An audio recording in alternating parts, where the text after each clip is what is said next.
Take the exit. Turn right into the drive-thru. Nope, I'm making dinner tonight. You don't have time. Josh has practice. Oh, that's right. I'll just get a salad. And fries? No, just the salad. But salad cancels fries. Salad only. Fries. Salad. Fries. Food noise isn't fair, but Mochi Health is. The affordable GLP-1 source that puts you on the road to successful weight loss. Hey, can I get the... Fries. Salad. Sorry. Learn more at joinmochi.com. Mochi members have access to licensed physicians and nutritionists. Results may vary. This episode of Voices for Justice is sponsored by Shopify. Starting a business is filled with a lot of what-ifs. What if I fail? What if nobody listens to the podcast? What if nobody cares?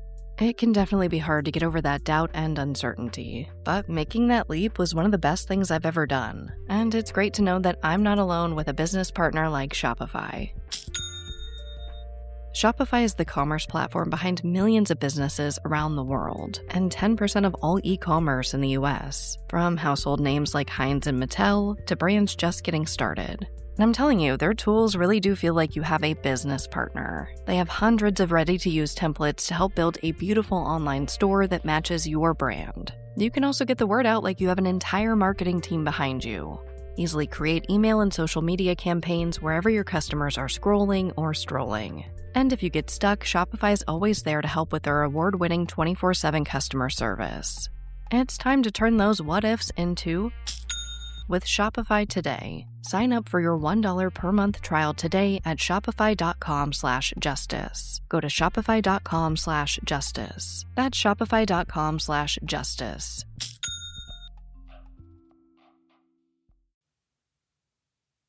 Voices for Justice is a podcast that uses adult language and discusses sensitive and potentially triggering topics, including violence, abuse, and murder. This podcast may not be appropriate for younger audiences. All parties are innocent until proven guilty in a court of law. Some names have been changed or omitted per their request or for safety purposes. Listener discretion is advised. My name is Sarah Turney, and this is Voices for Justice. Today I'm discussing the case of 22-year-old Mercedes Vega from Tempe, Arizona.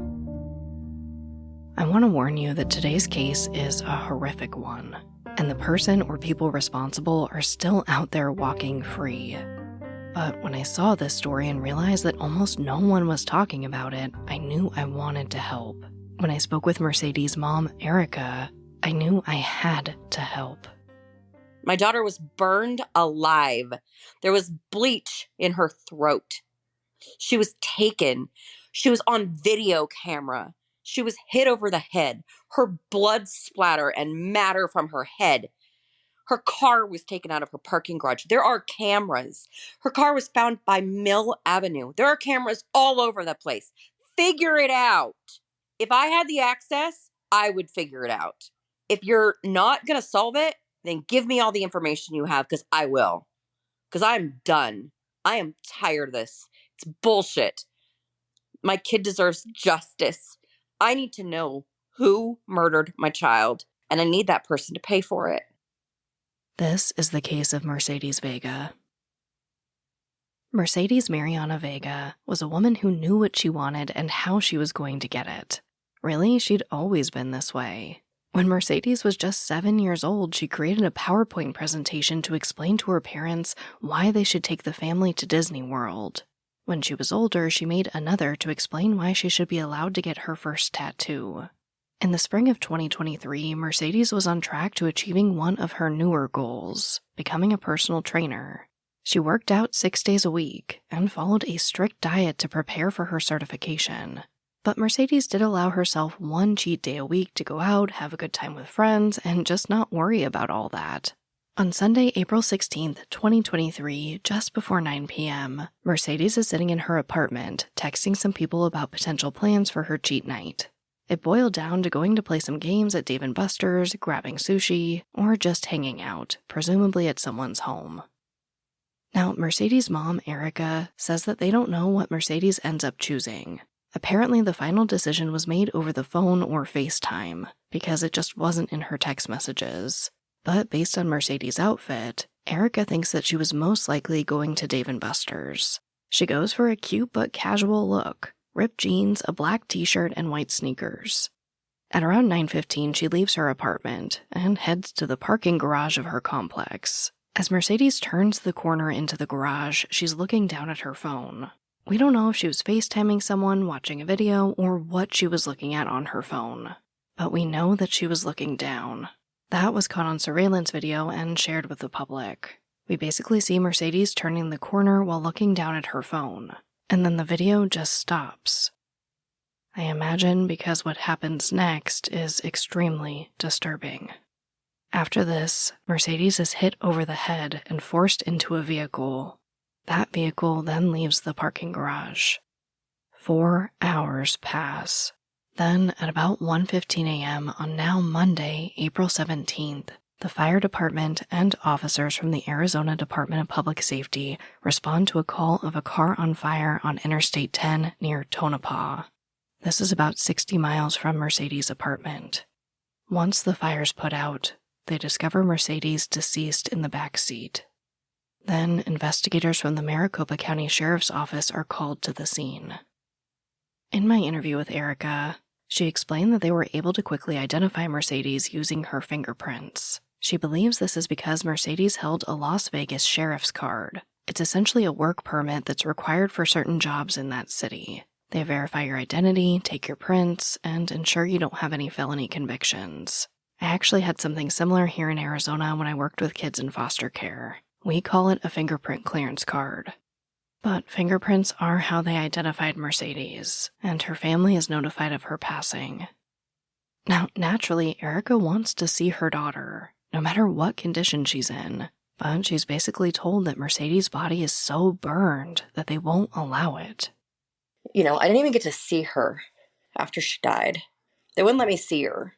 They had her zipped up, upside down, in a body bag with a heavy blanket on top of her. I didn't get a ring off of her finger. I didn't get a strand of her hair. I got nothing. Obviously, this is not only just horrific for Erica and all of Mercedes' family and friends, but Erica says it was also confusing. On one hand, they're saying that Mercedes' body is so badly burned that they can't allow her or anyone in the family to see her, but that her fingerprints are left intact enough that they're able to identify her using them. It doesn't make any sense. Her body was so burned, I wasn't allowed to see her, but you identified her by her fingerprints. This episode of Voices for Justice is brought to you by Quince. I've been trying to be more intentional about what I wear each day. I'm leaning into pieces that feel effortless, comfortable, and still put together, and Quince has been my go-to. The fabrics feel elevated, the fits are flattering, and everything just works without overthinking it. They use premium materials like 100% European linen, organic cotton, and ultra-soft denim. And the best part? Everything is priced 50 to 80% less than similar brands. They work directly with ethical factories and cut out the middlemen, so you're paying for quality and craftsmanship, not brand markup. I recently just ordered their tiered linen dress, of course in black. I wanted to pair it with one of my favorite pairs of brown wedges. The problem was, I didn't have a brown purse. So I got that from Quince too. It's one of my favorite outfits. It's easy, effortless, and feels amazing, especially as we're getting a little bit warmer here in Phoenix. Refresh your everyday with luxury you'll actually use. Head to quince.com/justice for free shipping on your order and 365-day returns. Now available in Canada too. That's QUINCE.com/justice for free shipping and 365-day returns. Quince.com/justice. You know that thing where you get an amazing pair of shoes at a really great price and want to tell everyone about it? Yeah, so do we. Here at Designer Shoe Warehouse, we'll give you something to brag about, like the latest styles from brands you love, or the trends everyone's obsessing over, or shoes that make you feel like, well, you. So go ahead, show off a little. Find shoes that get you at prices that get your budget. Head to your DSW store or DSW.com today. DSW, let us surprise you. At this point, it's been a whirlwind for Mercedes' family. Erica and Mercedes' dad, Tom, just got back from vacation. They were literally flying over Mercedes' apartment while all of this was happening. They have very little information about her death, and they've been told that they can't see her body. And then on top of all of that, things get even more confusing when Erica gets a call from the Tempe Police Department telling her that she needs to move Mercedes' illegally parked car. And then I got a call from Tempe Police, almost as if, so I co-signed for her car. So he called and he was like, ma'am, you can't park here. And I was like, what? And I knew she was dead. She'd been dead a day. I think I had known for a day. I didn't know. I found out that she was found burning in a car. I assumed it was her car at that time until I get a call from Tempe Police. This is how fucking discombobulated the Arizona law system is, like law enforcement. My daughter was involved in a homicide. She was burned alive. And the Tempe Police call me to tell me I can't park there? What the fuck are you doing? What are you doing? I'm like, is this a joke? And then I was like, my daughter, that's her car and she's dead. And he said, this is involved in a homicide? And I said, yes. And I said, where is her car? And then he wouldn't tell me. The police later tell the public that Mercedes' 2019 white Dodge Charger was found behind a very trendy restaurant, Culinary Dropout, right off Mill Avenue in Tempe. This is about a mile and a half south of her apartment, and in one of the busiest parts of the city.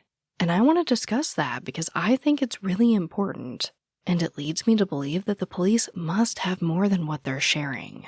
So let's break it down. Phoenix, Arizona is the 5th largest city in the United States, with a population of about 1.6 million people. Tempe is just the next city over. It's about a 15-minute drive depending on where in the city you're coming from. And Tempe is truly a college town. Of the about 184,000 residents, approximately 75,000 of them attend Arizona State University, specifically the Tempe campus. So it's just a very busy city filled with a lot of college students. And Mill Avenue, basically the next block over from where Mercedes' car was found, is the epicenter of nightlife for ASU students. Now, I know this for 2 reasons. 1, because I went to ASU, and 2, because I was born and raised in Phoenix. Everyone knows about Mill Avenue. You either love it or you avoid it like the plague. Our local news, AZ Central, even created a guide to ASU nightlife centered around Mill Avenue. In it, they reviewed 24 bars, clubs, and restaurants on Mill Avenue just between Tempe Town Lake and University Drive. It reads in part, quote, "Every college city has one, or at least every college city worth living in. The area to go for food, drinks, and nightlife that's close enough to campus, yet far enough away to forget about homework. In Tempe, near Arizona State University's main campus, Mill Avenue is that place. You can't walk 1 block along Mill without passing multiple bars, clubs, or restaurants." TempeTourism.com even has an entire section on their website centered around all the things you can do on Mill Avenue. And the reason I'm emphasizing this point so hard is because despite this, Mercedes' family is told that they have no idea who took Mercedes, how her car got to Culinary Dropout, or how she got in the other car found nearly 60 miles away. They don't even know the color, make, or model of the vehicle she was found in. Nothing. Or, as I always say, if they do, they aren't sharing that with the public or Mercedes' family. We know that they have surveillance of Mercedes being attacked, but only images of Mercedes are shared with the public. They have yet to release a photo or even a description of a possible vehicle or person involved in this crime. And again, this lack of information was not only concerning to Erica, but also confusing. I worked for Pinal County Sheriff's Office, and PCSO has license plate readers like at almost every intersection. So don't tell me that they don't have that in Tempe. Don't tell me that. So how did her car get to where it was? Where was she? I mean, follow the trail. Do something. When Erica began discussing license plate readers and investigators seemingly being unable to follow the trail of both Mercedes' vehicle and the vehicle she was later found in, I also found that pretty hard to believe. But my feelings are not fact. So I went down a rabbit hole. I wanted to figure out even just a rough estimate of how many cameras both of these vehicles may have passed by on the way to their destination. And Erica was right. The city of Tempe does have license plate readers, as do many major cities in Arizona, including, of course, Phoenix. There are also several traffic cameras that these vehicles would most likely have to pass by in order to make it to their destination. Now, of course, we don't know which route was taken, but there are only so many options. There's 3 main routes the killers could have taken to get from Mercedes' apartment complex, the Aubrey, to Culinary Dropout. And every single one passes by a traffic camera on the southwest corner of Mill Avenue and Rio Salado Parkway. Now, of course, they could have also looked up traffic cameras in the area and tried to avoid them. But even in taking a back route, they were very likely to pass by a traffic camera. Not to mention all the surveillance from businesses and residents in the area. As far as the other unknown vehicle getting to the I-10 near Tonopah, we just have no idea if they came directly from Mercedes' apartment or if they followed the Charger to the Culinary Dropout. We really just have no idea what happened in those hours between Mercedes being hit and taken and her death. But again, there are only so many options. According to az511.gov, most of the traffic cameras we have in the state of Arizona are on our freeways. Again, it's very possible that Mercedes killers could have taken some type of back route to the Tonopah area, but we do know that she was found along Interstate 10. If they left from the Culinary Dropout or the Aubrey apartments and took the most direct route down the freeways, they would have passed over 50 traffic cameras along the way. But if they avoided the freeways and only took the back roads, it is possible that they could avoid each and every one of those cameras on their way to Salome Road near Tonopah where Mercedes was found. That's a lot, but now while we're here, let's talk about this area a bit. It is a really desolate desert area without a lot of services nearby. But the I-10, specifically on the way to California, is a very busy freeway. Which is why I imagine someone saw the fire and called it in so quickly. Quickly enough that Mercedes' fingerprints were still intact when they recovered her body from the vehicle after putting out the fire. So even if a license plate reader or a traffic camera didn't capture whoever did this, I still think it's very likely that someone saw something. And after going down this rabbit hole of license plate readers and traffic cameras, I began looking at other possible surveillance near the restaurant Mercedes' car was found at and her apartments.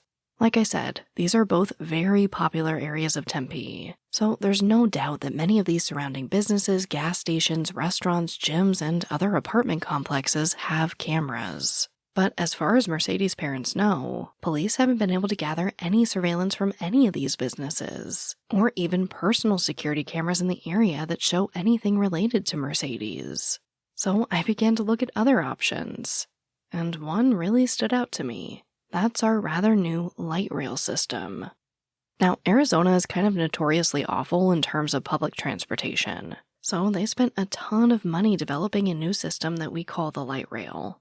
It's kind of like a trolley mixed with a train, and you can take it to downtown Phoenix or Tempe, among other destinations. Unlike our regular bus stops, the light rail stations are fully lit and equipped with a ton of security cameras.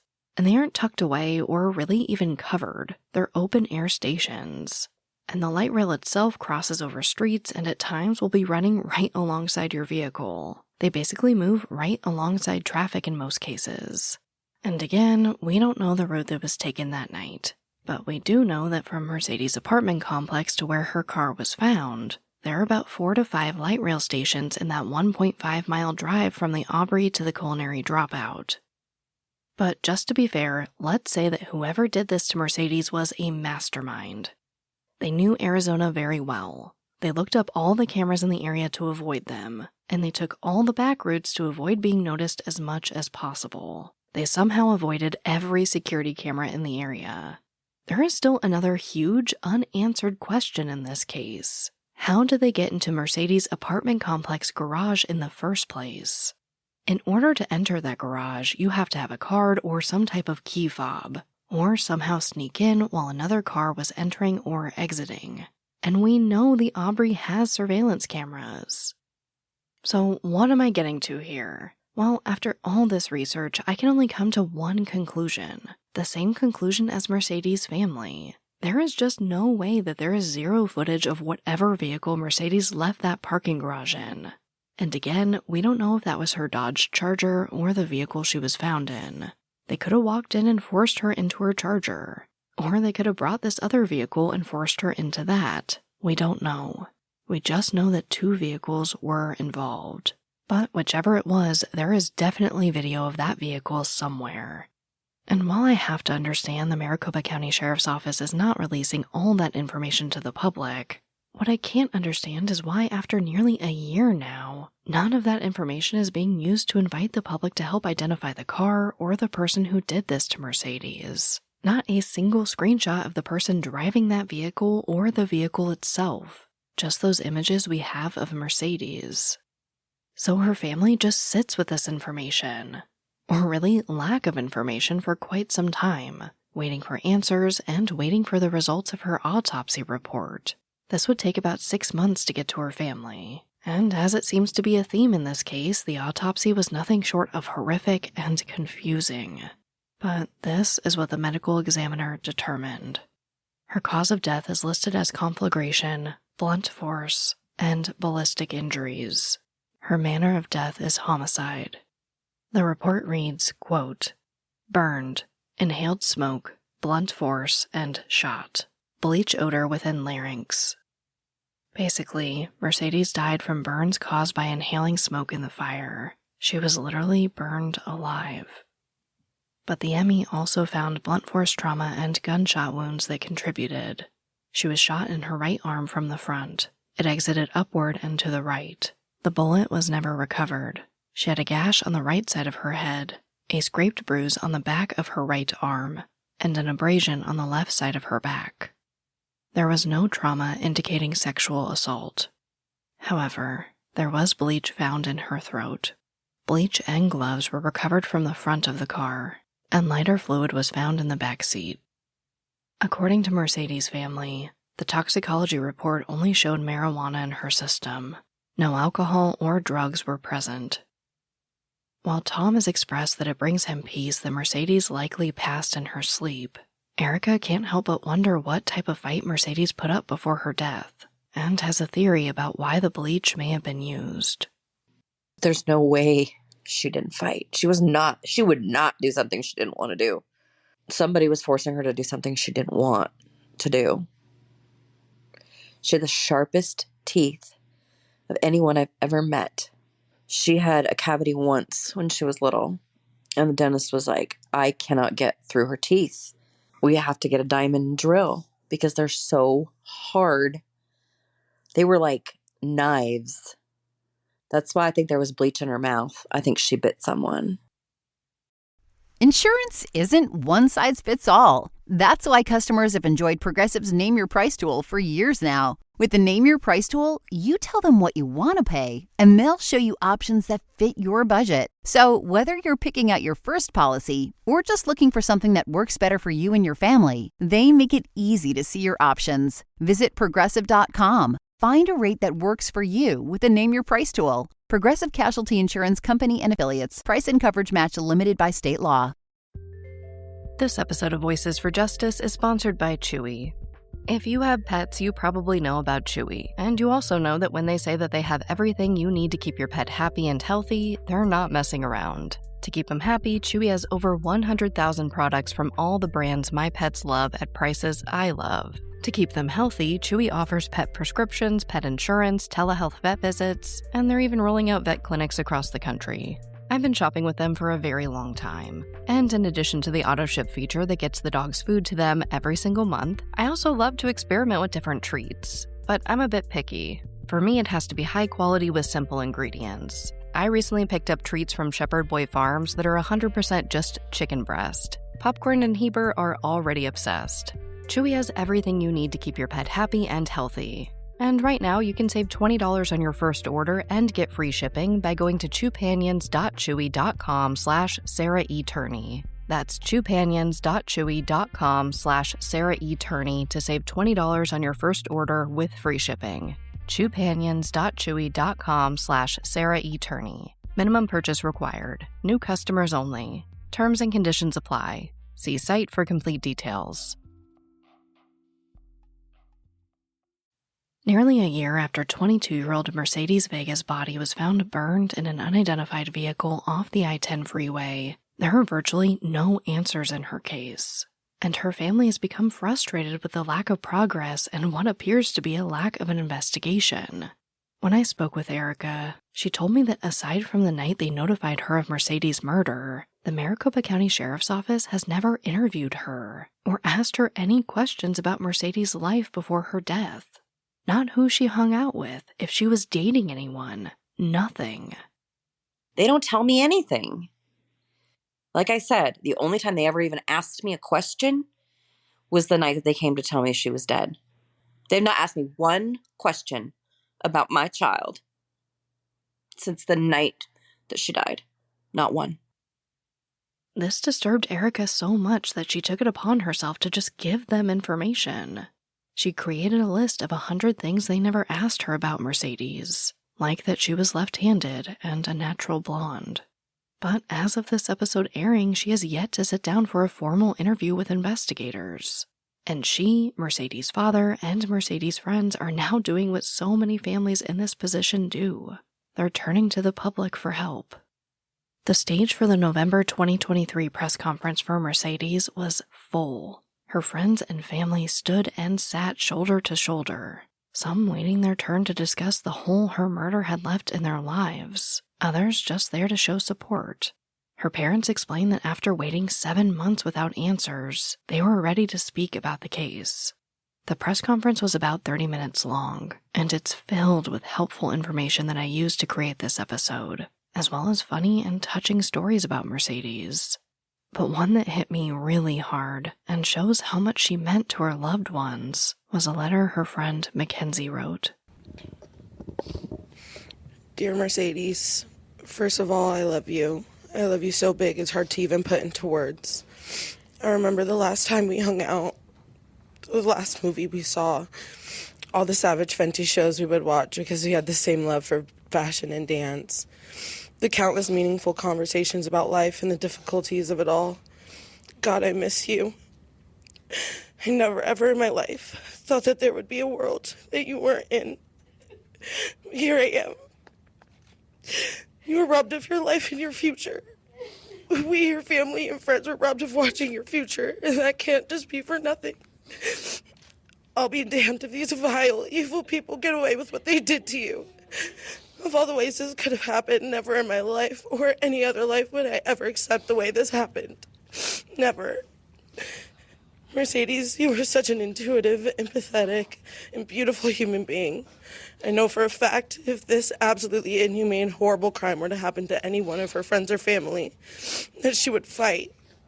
Unfortunately, that has become the reality for myself, her friends, and family. So here we are, fighting for her. As soon as I had gotten the news of what happened to you, it felt as if my soul was ripped from my body. My lungs ripped out of my chest. I fell onto my hands and knees. This isn't something your parents should ever go through.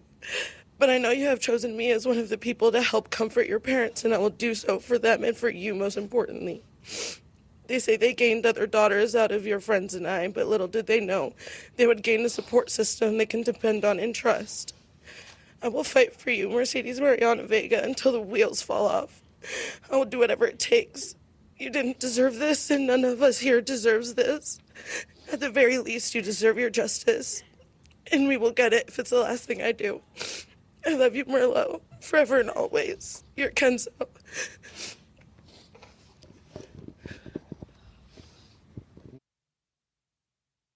If you want to learn more about who Mercedes was as a person, I definitely encourage you to watch that entire press conference. It's clear that she was extremely loved and is now dearly missed.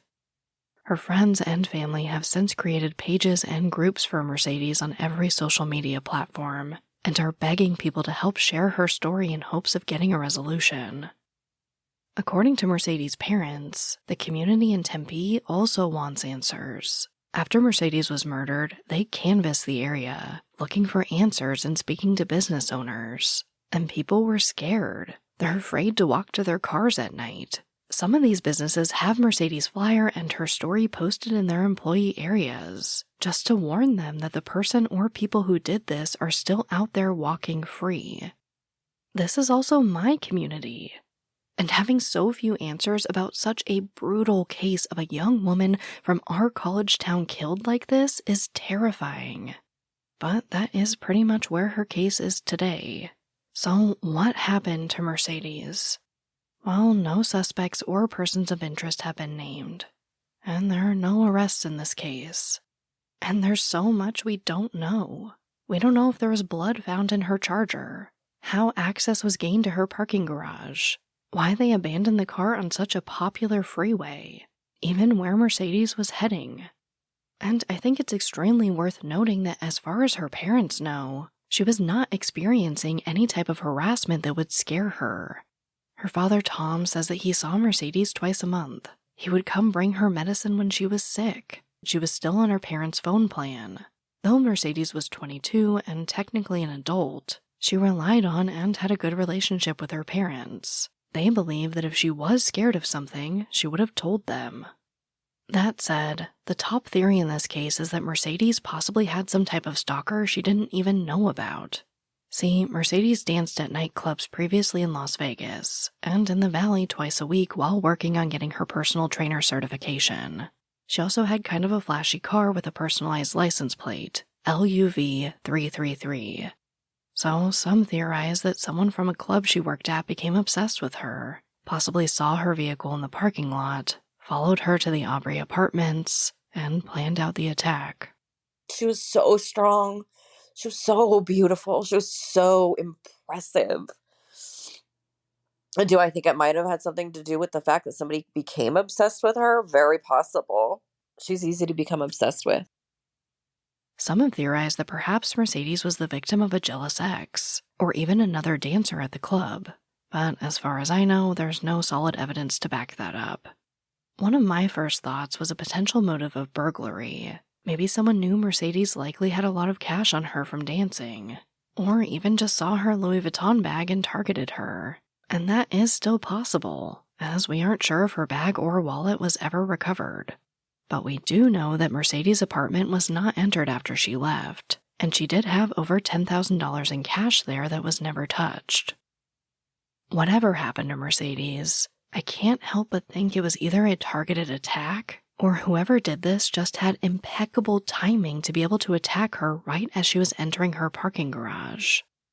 Now, we don't know exactly who Mercedes was texting that night, but the police do, and all we can hope is that either someone comes forward with the information needed to get justice for Mercedes, or the police identify the person or people responsible and make an arrest. But one thing is for sure. Those that loved Mercedes are not giving up on her. Not going away. I will not stop. I won't stop until my daughter's killer is caught. I won't stop. If I have to go and find out myself and do it, I will. I'm so tired of waiting for them. It cannot be that hard to solve her murder.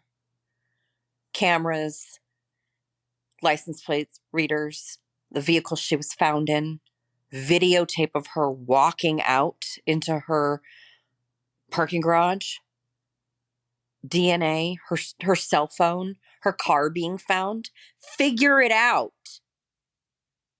In March 2023, just a few weeks before Mercedes was killed, she took a trip to Hawaii with friends.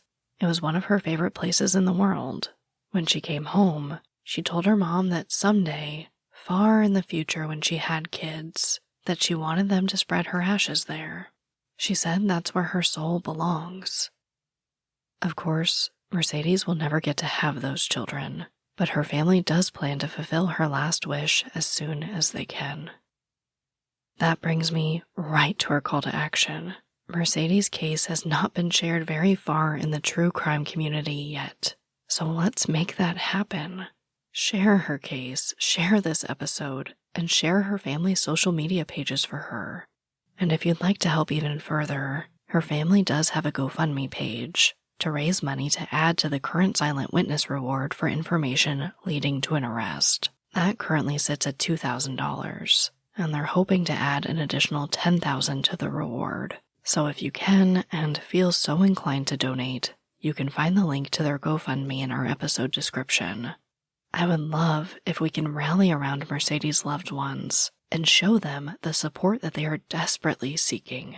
This case feels extremely solvable, and there is always hope.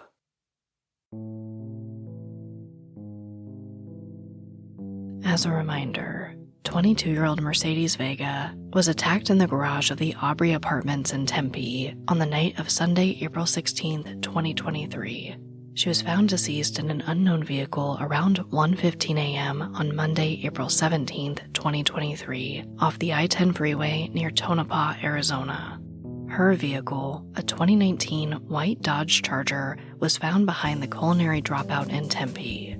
Mercedes was Caucasian and Puerto Rican, with a fair complexion. She was 5'9", weighed 150 pounds, with brown eyes and long black hair. Anyone with information is asked to call Silent Witness at 480-WITNESS. You can stay anonymous. But, as always, thank you, I love you, and I'll talk to you next time. Voices for Justice is hosted and produced by me, Sarah Turney, and is a Voices for Justice media original. If you love what we do here, please don't forget to follow, rate, and review the show in your podcast player. It's an easy and free way to help us and help more people find these cases in need of justice.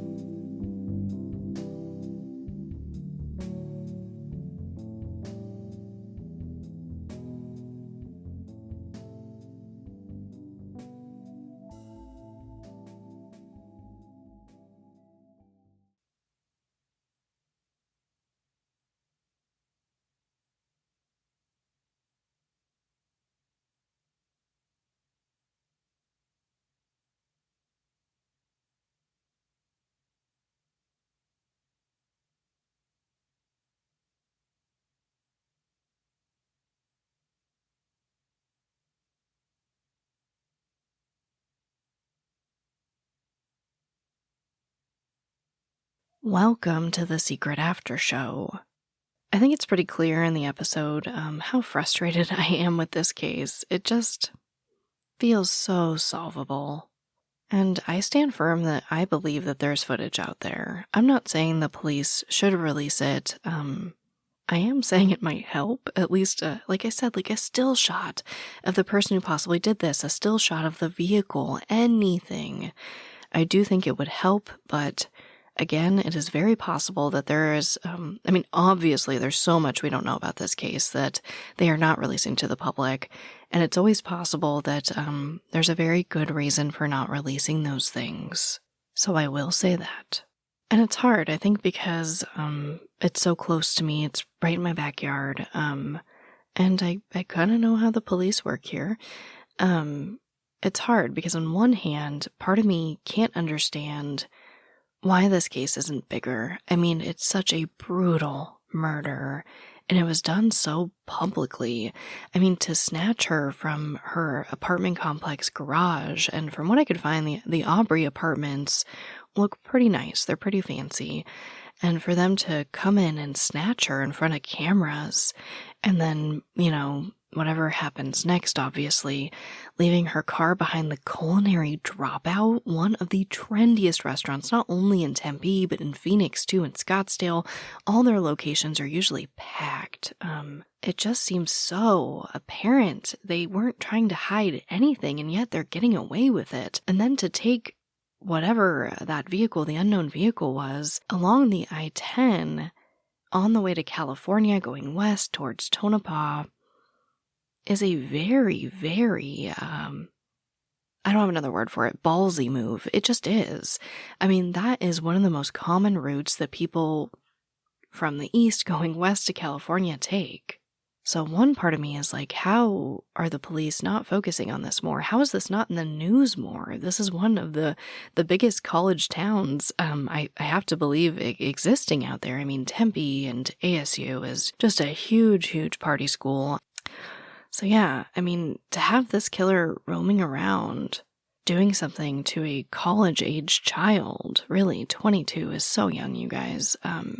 I don't know if it's not a priority for them at all, or they don't want to scare the public, but you also have to weigh that in with how we know law enforcement treats cases like this, and not cases like this, I should say people like Mercedes. She was part Puerto Rican, she was a dancer, and in my experience, that automatically puts her lower on the list of priorities.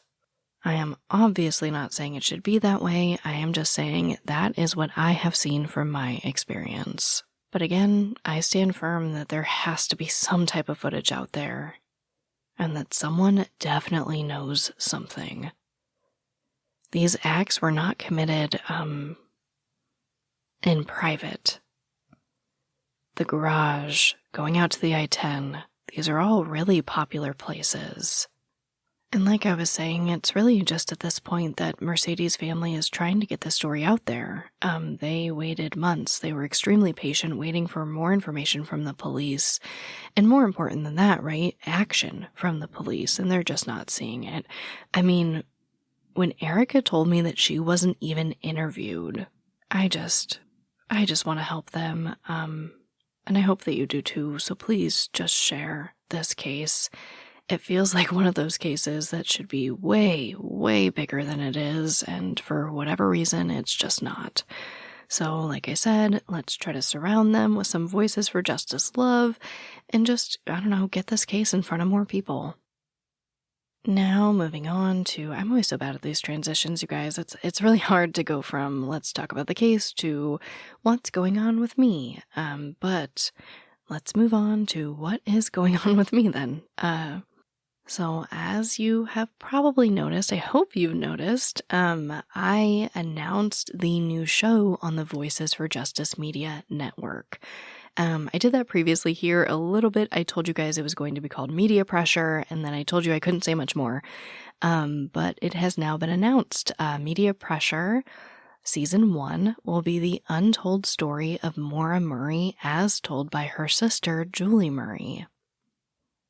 This concept is something I've been working on basically since my dad was arrested. When I had to stop the show, I just wanted to figure out a way to help other people do what I did.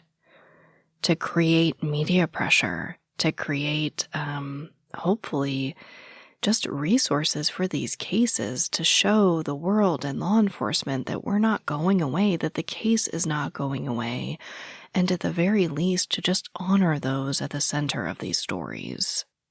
The concept isn't really to, take back the narrative and be the one-stop shop for all facts for these cases. Especially in a case like Maura Murray, unless you're going to create 100 episodes about the case, you're not going to hit each and every detail. And I'd argue that you really don't need to. But Media Pressure is designed to be the most intimate place to get these stories from people who actually knew the person at the center of them. It's a place for family, friends, those involved in the case to talk about their experience within it, to talk about the person that they knew, to share all the details of things that never make a public police report, because I can tell you a lot does not go into those reports. And in Maura's season specifically, Julie was able to get some pretty amazing exclusive interviews. I mean, that's another thing with people close to the case doing this story, is it makes more people want to talk. Not everyone is comfortable speaking with a stranger, whether that's a journalist or a content creator, whoever it might be. They're usually a lot more comfortable with someone close to the story, someone where they don't have to question their intentions. So Julie gets some amazing interviews with people who have never spoken before. The show also features a very sweet, special song written by Maura's brother. So again, if you are looking for the most intimate look at Maura Murray's case, along with information that has never been publicized before, definitely check out Media Pressure. Our trailer is out now. Our first 2 episodes drop on February 5th, 2024. I almost said 2023. It almost got me, guys. And, Julie did all the heavy lifting for this. I am an executive producer on the show, and of course helped Julie along the way, but this is really her project and her baby, and I am so, so excited to be a part of that. So again, please go over and listen to the trailer. Please follow the show. That helps a lot. We actually just hit top trailers on Apple Podcasts today, which is amazing. But I'm going to be honest, we want this show to be successful. So please go over there and follow it. Please listen to the trailer because that does help. I just want to show that, and really not just show, but carve out a space in true crime for people like me, people like Julie. All the hosts I have lined up for future seasons, which yes, I do have a list of people who want to do these shows with me. I want to carve out space for us. It seems like there is space for every random person on the internet to be involved in true crime, and I'm not saying there's anything wrong with that. I'm just saying, we would like some space for us too. So if you want to be a part of that, a part of changing true crime is what we hope to do. Again, please go check out Media Pressure, follow the show. It's completely free and it does help us a lot. I also have another announcement. After taking a few years off of events for a few different reasons, I am back. And I will be at the True Crime and Paranormal Podcast Festival this July. You may have known it. It used to be called just the True Crime Podcast Festival, but they have invited me to be their keynote speaker. They have also invited me and Julie to do a panel at the event. So if you, for some reason, would like to come meet me in person, get some stickers for the podcast, meet Julie, just come hang out, I will be at the True Crime and Paranormal Podcast Festival, July 12th through 14th, 2024 in Denver, Colorado. You can just go to truecrimepodcastfestival.com to learn more. I believe I also have a coupon code. You can use VFJ for a slight discount on your tickets. But I'm excited. It's been a really long time since I've gone to any events where I get to see you guys and meet you guys, and that is my favorite part of doing these events. Outside of the advocacy of it all, I do think that the programming is very, very important. I love seeing you guys face to face. It is one of my favorite things in the entire world. And it still shocks me that anyone will travel to come see me, and I am just so forever appreciative of that. So if you want to see me most likely cry and give a lot of hugs and just come say hi, please do so. Don't be afraid to come up to me. I love it. So come say hi at the True Crime and Paranormal Podcast Festival. And let's move right into our segment of hope. So this was actually suggested to me by our reporter, Brooke Haynes. Thank you, Mrs. Brooke. I have to remember to call her Mrs. and not Miss Brooke. This comes from CNN, and the headline reads, "Authorities identify remains found in wooded area as belonging to a 5-year-old boy who went missing 20 years ago." This was published December 23rd, 2023, so just at the end of last year. This comes from a case that I'd never heard of. This is the case. The young boy is Logan Nathaniel Bowman, and he went missing in January 2003. Now, he was found in Galax, Virginia in September 2022, and all I really know, it seems, is that he was there for an extended period of time. But the article says, quote, "Authorities enlisted the help of a Texas-based company specializing in forensic-grade genome sequencing and genetic genealogy to identify the remains," the release said. The company was able to develop a full DNA profile of the remains and compare them to the child's family members, confirming the remains belong to Logan. Logan's biological mother, Cynthia Davis, and her then-boyfriend, Dennis Schermerhorn, were charged in February 2003 in connection with the child's disappearance, according to the sheriff's office. Davis entered a plea to serve 15 years in prison and 15 years on probation on 2 felony charges of child neglect and 1 felony charge of homicide in April 2004. Schermerhorn was sentenced in 2004 to 1 year in jail on 1 felony count of simple child neglect, according to court documents. A judge dismissed a murder charge and a neglect charge against him.